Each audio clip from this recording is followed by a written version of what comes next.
Glottal stops for T.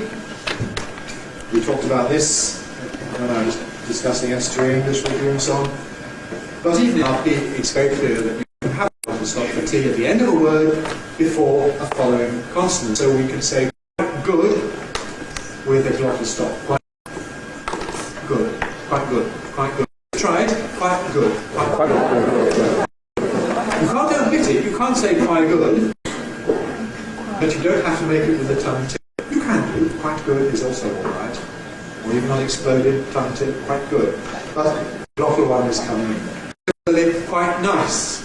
Quite nice. Nice. Quite nice. You can't omit it. You can't say quite nice, but you don't have to make it with the tongue tip. No, you can do it with nasal release, like Daniel Jones did. Quite nice, and like I sometimes do. Quite nice. I think for me these are in stylistic relationship. I have a careful quite nice and an everyday quite nice. Similarly before a liquid, R-O-L, quite wrong alongside quite wrong. Quite likely alongside quite likely. Quite young alongside quite young. Quite well alongside quite well.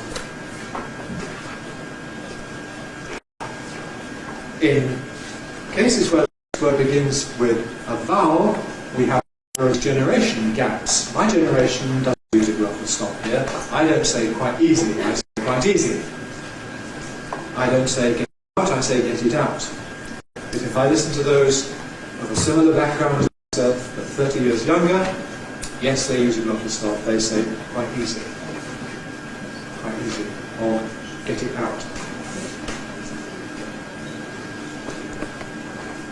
Notice the difference between T in a weak syllable and T in an accented syllable. It's the ones in the weak syllable that become glottal already. Get it out.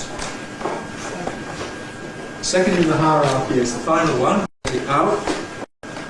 So a hierarchy of positions about this.